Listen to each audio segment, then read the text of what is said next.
One championship is where careers go to die. And that is something that I do not say lightly, because multiple former One Championship fighters have come out to say that fighting for the organization has hindered their careers. From absurdly restrictive contracts, to a drought of fight offers, to a non-existent anti-doping system, One Championship is far and ahead the worst organization to sign with if you're an up-and-coming fighter. And in this video, I will explain why. So to get started with our examination of how One Championship and their CEO, Charity Sityodtong, who is called that way because of how he was able to give away so much of his investors' money that his promotion is now somehow $500 million in the red, treat their fighters, let's have a look at how their former two-weight world champion and current UFC middleweight top contender, Reinier de Ridder, speaks about One. I feel I have to do for other fighters. If you think of signing with One Championship, don't. It's that simple. You should not. There's nothing there. There's no fights. You're just wrong if you do this. If you sign there, this is a bad mistake. So Reinier de Ridder, who is a former double champion at One, is out in the open saying this about the organization where he spent the vast majority of his career in. And he is absolutely justified when he says this, because you only need to look at Reinier de Ridder's fight history in order to tell how much One Championship was holding him back. After losing his light heavyweight title to Anatoly Malikin on December 3rd, 2022, Reinier de Ridder didn't have another MMA fight until March 1st of 2024, where he rematched Malikin for the One Championship middleweight title and lost again. That is 455 days without a fight, or basically a year and 3 months. During that time, the only offer that One Championship gave de Ridder was a grappling match with Tyrell Tolo. And remember, RDR was 32 years old at the time, in the absolute prime of his career, and One was leaving him out to dry. But now, as we all know, after leaving One Championship, Reinier de Ridder has become one of the most active fighters in the UFC. If you include the fight that RDR had at UAE Warriors prior to signing with the UFC, the guy had literally 5 fights in a single year. And now, Reinier de Ridder is facing Brendan Allen in the main event of UFC Vancouver. While RDR was at One, the guy was itching to fight, but they gave him no offers and wasted over a year of his fighting prime. And that is not the only thing that One Championship put Reinier de Ridder through. Do you remember how I said that Anatoly Malikin first fought and beat RDR for the light heavyweight belt, and then came down to middleweight to fight RDR for that belt as well? Well, theoretically speaking, that shouldn't be happening in One, because at One Championship, their organization has hydration tests in place to prevent their fighters from cutting excess amounts of water like they do in other MMA organizations. So how did Anatoly Malikin, who, prior to fighting de Ridder, was the One Championship heavyweight champion, end up making middleweight? And well, in this interview that de Ridder did with Brett Okamoto from ESPN, I think we can find the answer. Where were you, just mentally, and were you down? Were you were you contemplating the end of your career? You were in an organization that you weren't getting fights very frequently. It's so easy now, hopefully, to talk about it because things are going so well. Were you pretty low, or were you getting through that time pretty well? Well, personal life has always been great. I've always had a lovely wife, my kids. I have a gym here. That has always been amazing. But I've been very, very frustrated with One for the last couple of years. In the beginning, I got a lot of opportunities with them, and they had a few very good ideas, remember, with the knees to a grounded opponent. They were trying to stop weight cutting. They had a lot of cool stuff going, but they were supposed to do drug testing and stuff. But that kind of fell off more and more, and I was just fighting juice head after juice head. Yup, so One Championship might be a little lax on their drug testing policies. And if you can't believe de Ridder here, I'll bring up some more evidence later on to prove my point. However, being lax on PED testing makes perfect sense, since One Championship has been in financial turmoil for most of the 2010s, and has lost over $500 million since being founded without making a single cent in profit, so no wonder they can't drug test. They don't have the money for it. It's also worth noting that another past opponent of Malikin's, Arjan Bular, has made similar comments about the Russians' natty or not status. But anyways, there are a few other important points that Reinier de Ridder brought up during this interview with ESPN, starting with how he was able to escape the contract hell that is one championship. And I was just at a point where I was thinking, is this it for my career? Because they weren't giving me any more fights. I didn't see any future left in one championship. I had been begging them to let me go for at least a year and a half because they weren't going to give me any fights, and they wouldn't. So I was just in a point where I was like, maybe it's time to call this quits, or what do I do now? And then I started talking to Ali, and he said, this is the way we're going to solve this. And it was pretty hard to follow it all, to trust him and to trust the people around him, because there was a lot of threats above our heads. We had just sold our house. The lawyers were telling us, if you have any money, get it onto a different account because they're coming for you on all the levels. And it all culminated into 30 minutes before the fight, that I had to make the decision to walk out and fight with all the legal issues following, or I could say I quit, I won't take the fight, and I would fall to one championship. And that was definitely a thought at that moment, to let go, and then we'll figure it out with the lawyers and then come back.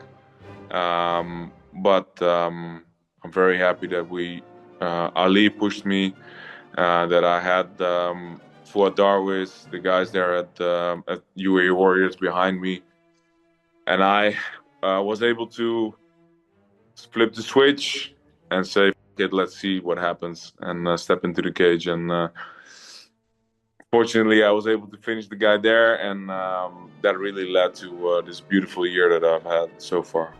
So as you heard there, Reinier de Ridder still had multiple fights left with the organization, but deliberately severed ties with one by fighting in UAE Warriors.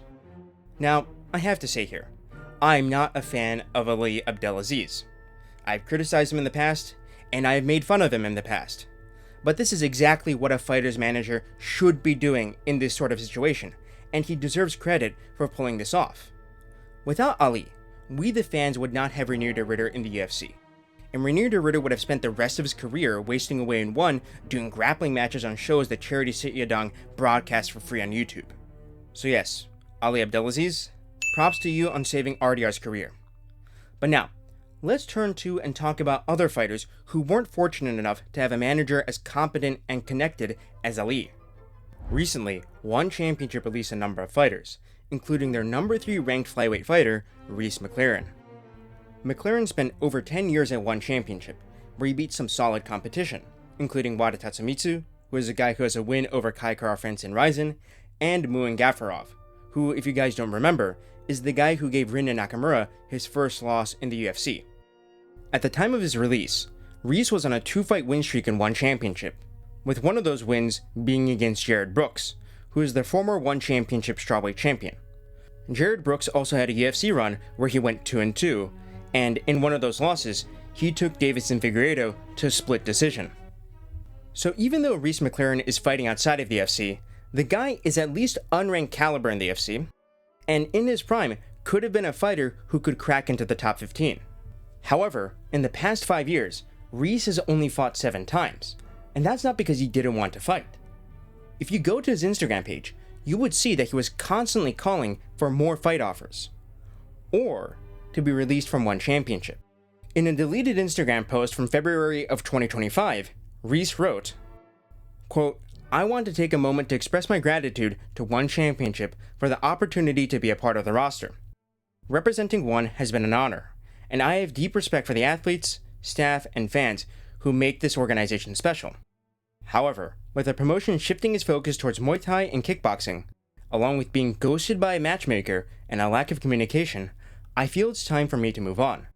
As a competitor, I need to stay active and continue growing.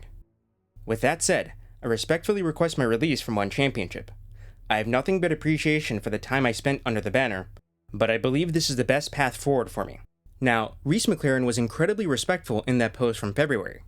However, since Reese McLaren was released in September of 2025, 7 months after publicly calling for his release, we know something odd was going on there. And this is actually backed up by another statement that Reese McLaren made in August. Quote, "Since January, I've been asking for my release. I did it through email, professionally, but was ignored. I shouldn't have to fight outside the cage just to get answers. But here we are. I'm asking again, publicly and directly. Release me immediately." And to me, it makes no sense as to why One Championship kept fighters like Reese McLaren and Reinier de Ridder for so long, because as I and many others have highlighted before, One Championship is shifting away from MMA and is instead focusing on Muay Thai and kickboxing, where they can pay their fighters less. Meanwhile, One can afford to keep filling cards with nameless fighters from Thailand and other low-cost countries to fulfill their contractual obligations to Amazon Prime, although they are also likely to lose that deal in the near future as well.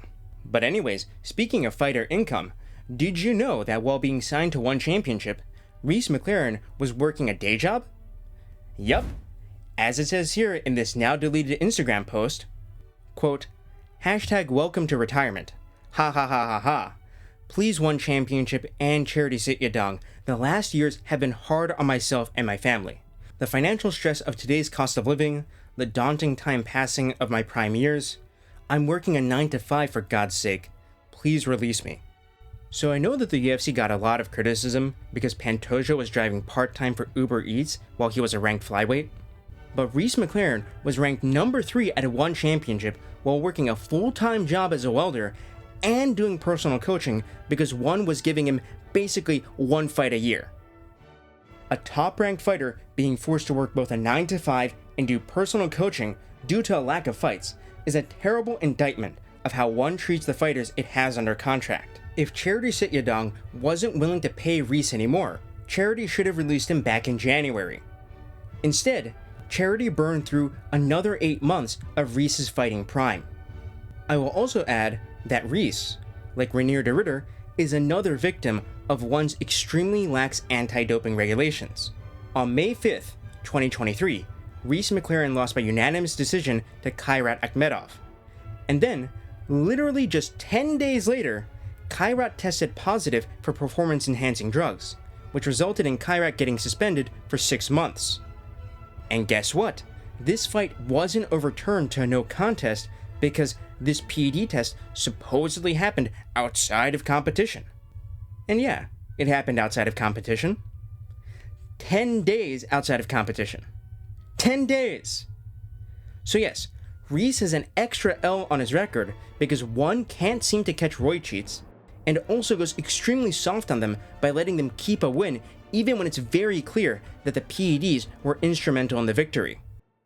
And because of all of this, Reese was begging for months upon months to be released from One Championship, and he finally got that wish granted just recently. Reese is still 32 years old, which is what we would consider to be the prime for an MMA fighter. But he's also been forced to waste so much of that prime because he's been trapped in contract hell for so long. And this is an ongoing problem with the organization. Just take a look at what happened to Tan Lee. Tan Lee is the former One undisputed and interim featherweight MMA champion. At the time of me making this video, Tan is still in contract hell with One. Since 2020, Tan has only had 4 fights with One Championship, so that's literally less than a fight per year. And now, Tan is 40 years old and out of his prime, so there's really no option for him to fight outside of One Championship, since other organizations would likely be unwilling to sign him due to his age. So Tan Lee spent the last 5 years of his prime, from 35 years old to 40 years old, fighting once per year. Which explains why he's almost exclusively focused on running a coffee shop nowadays instead of fighting. Also, if you think that this lack of fights only applies to MMA fighters, you'd be very wrong. So along with Reese McLaren, the Canadian kickboxer and Muay Thai fighter, Cody Jerome, was also released from the promotion. Cody Jerome signed with the organization because he was the winner of Road to One, a Muay Thai tournament where the winner would be awarded a $100,000 multi-fight contract with the organization. But Cody Jerome only had a single fight with one championship, and after being released, he posted this statement on his Twitter page. Quote, "I've been officially released from one championship. Now that my time with the promotion has come to an end, I want to be more open about what the last 2 years have really been like, since so many people have asked about my situation. After winning the Road to One tournament on November 25th, 2023, I didn't actually receive my contract until 4 months later. Despite signing a 6-fight deal, I was only given 1 fight. I was inactive throughout all of 2024, and communication was often frustrating, with my manager being left on red multiple times. When I finally got matched, it was against the number 5 ranked fighter in the division, a challenge I was ready for and truly believed I could win. Unfortunately, due to issues with one's hydration testing system, the urine-specific gravity test, which is flawed and makes cutting less safe, my weight cut went badly. I stepped into the ring far from 100%, and while most people would have pulled out, I chose to fight. Looking back, I probably shouldn't have. After that fight, we asked to get back in the ring within a few months, but once again, there was silence. Then, out of nowhere, I received the news that I'd been released. I truly wanted to be part of one of the world's largest organizations, to compete with the best because that's where I feel I belong and what I've worked so hard for. That's why this release feels unfair and frustrating, not only for me, but for my entire team, family, friends, and fans who've been in my corner through it all. That said, this post isn't meant to bash One. They put on exciting fights, they have some of the best athletes in the world, and I respect their role in growing the sport. I'm simply sharing my experience openly, since so many people have asked what's been happening. I don't know what's going on behind the scenes at One, but I wish them the best. Thank you to everyone who has supported me through this journey. Onwards and upwards. So even if you win a tournament that is specifically for fighting in one championship, if you lose your first fight, and you have an expensive contract, Charity Sit-Yadong will leave you out to dry and then cut you. Also, I'd like to point a pattern out here, because every single fighter who has been released from One, or who has been critical of One, from Renier de Ridder to Reese McLaren to Cody Jerome, they have all said that they have been ghosted by the matchmakers in the past. Also, I'm putting this as a little addendum here, but according to an interview that he did with Ariel Helwani, Arjan Bular said that many One Championship fighters are made to sign non-disparaging agreements with One Championship upon exiting the promotion. So, make of that what you will, okay? Now, getting back to the lack of fights. This obviously doesn't apply to everybody. And that's because One and their CEO, Charity Sit-Yadong, are very, very charitable to certain fighters, whom Charity showers with money and fight offers. If you've ever watched a One Championship card, you would notice how many fighters praise and beg Charity Sit-Yadong to be given a bonus, and are made to thank Charity for his kindness if they are given one. You would also notice how whenever the announcer says a fighter has gotten a bonus, the announcer says that the bonus is granted by Charity Sit-Yadong himself. And that is because the way that you get in the good graces of One Championship is by glazing Charity Sit-Yadong and the upper management at the organization. And to prove what I mean, let's just take a look at the reviews that those who have worked as staff at One Championship have left on websites like Ambition Box and Glassdoor. So, here's Glassdoor, and you can see the top review highlights by sentiment. So, with pros you can see, not many pros except there are some nice colleagues, and pay is good. You can also see some other praise for the employees there as well. But then, with the cons, you can see a very clear pattern. Heavy in leadership, led by people who do nothing but bootlicking into favors to get their positions. Hard to increase your pay scale. Bad management and constant politics. Everyone hates the CEO, but tiptoes around saying it. Big Boss says CV doesn't matter, but the higher positions always go to people from big companies or schools. And to read off a few individual reviews here, here's a review from July 7th, 2025 that gave One Championship 4 stars. Pros: very good employee benefits and AL hybrid. Cons: hierarchical, not as flat as it says. Management can be confusing about direction. Here's one from June 12th, 2025 by a current employee. Pros: overall good colleagues and team members. Cons: company is run by a crazy dictator who constantly lies. Another former employee gave one a 1-star review, stating that it has a poor culture and bullying. And moving over to Ambition Box, you can see here that the trend continues. Software development engineer, 1 star. Dislikes: manager behavior is not good. Another software developer, working remotely. You cannot trust management, lots of fake promises are done.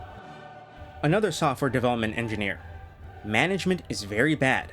They closed projects and fired people on that project same day. Job security is worst.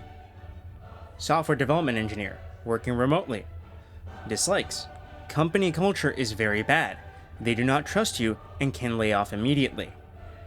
So as you can see from One Championship's reviews, and even the positive ones they have, the one consistent factor is that the upper management, and specifically Charity Sityodtong, is a nightmare to work with. This is why One Championship's company culture is a mess. It's run by a guy with an ego as big as his company's financial losses. Which is another way of saying that Charity's ego is enormous and is ever expanding. However, besides the fighters who make sure to constantly suck him off in their post-fight interviews, Charity does donate tons of money to a certain kind of fighter. And those are the Japanese. Although he's incredibly rude towards his employees and treats most of his fighters like garbage, Charity Sityodtong does live up to his name, Charity, by graciously giving away millions of dollars of his investors' money to Japanese fighters like Takeru, Yuki Yosa, and Masaaki Noiri, all of whom, I may add, are no names because they fought in K1 first. It's not thanks to One or Charity doing good promotion, it's all because of how well K1 was doing back in the mid-2010s. I'll also add here that, due to the politeness culture in Japan, Japanese fighters are very unlikely to voice their concerns with an organization openly. In Japan, we have a saying called deru kugi wa utareru, which translates to nails that stick out will get hammered, which basically means you should stay silent or you will face consequences. As I discussed in my video on why One Championship is doomed to fail, the only hope for One Championship is the Japanese market, since it is the only country that has combat sports fans who are willing and able to pay $200 per ticket or $40 for a pay-per-view for a card that is full of kickboxing fights. And if you look at 173, you'll see that they're going all out with this card. It is undoubtedly stacked, with basically every single champion and semi-marketable name on the card. They are going all out on this card, and if it underperforms, it is probably game over for One Championship. 173 is going to be a day-long event, and they even brought in Rukia Ampo, who I can tell you must have cost One a lot of money since this guy was boxing Manny Pacquiao of all people in Rizin. However, even with all of these top Japanese fighters, who likely cost One a great deal of money, One is still failing to sell out the venue they are hosting the card at. As you can see here, according to eTicket Plus, which is one of the most popular ticket services in Japan, the Category 4 and Category 5 sections still have plenty of seats available. Also, I'll add here that Ariake Arena is one of the smaller arenas in the Tokyo area, with a max capacity of only 15,000. In contrast, the most stacked card that Rizin has ever had, Super Rizin 3, had an attendance of 48,117 and sold 420,117 pay-per-views, which made it UFC level in terms of sales. So just going off of the venue alone, there is no way that 173 will be bigger than Super Rizin 3. And that's even though they are stacking 173 to the point of absurdity. One will likely end up handing out free tickets like they always do for 173, and they'll be in the red, at which point, if they don't already go under, they'll have even less money for fighters to get paid. Charity Sityodtong is going to give away all the money he got from his Qatari investors to Japanese fighters, which I'm actually very grateful for since they do deserve to get paid, but is going to leave everybody else without fights. So, in the end, if you are thinking of signing with and fighting for One Championship, don't.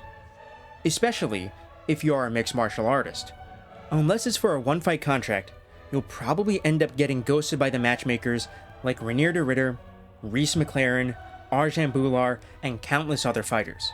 The only fighters who are treated well at one championship are Thais, Japanese, and those who are willing to glaze Charity Saint-Yadong and his massive ego to no end. Also, Demetrius Johnson, of course, but he's retired now. One championship is a sinking ship. Their best talent, like Renier de Ridder, Reese McLaren, Mikey Musumeci, and Demetrius Johnson, have all left the organization or retired. Those who remain are either Japanese kickboxers getting a big payday, or Thai fighters who want to get paid more than they would fighting on the regional circuit. One is $500 million in the red, with no signs of profitability on the horizon. Their own employees think that upper management is incompetent, and think that Charity is a dictator with a temper that is as short as his sit-ya-dong. And I mean, the guy is so inept at running a company that he somehow thought that releasing an off-brand Candy Crush was going to be popular with combat sports fans. Harvard Business School graduate, by the way, if that means anything. And I guess it does. Although it means far, far less than the fact that the company you've been running for over a decade somehow hasn't produced a single cent of profit despite being backed by one of the most oil-rich nations on the earth.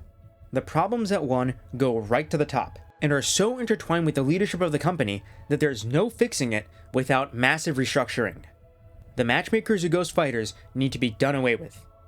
The company needs to be transparent on how much social media engagement they are actually getting, and they need to release fighters immediately as soon as they can't afford to pay them instead of holding them in contract hell. As it exists today, there is no future for one championship. So why should a fighter entrust his or her future to this doomed organization? Make sure to like this video, and if you know anybody who might be tempted to sign a multi-fight deal with one championship, make sure to show them this video first. Goodbye.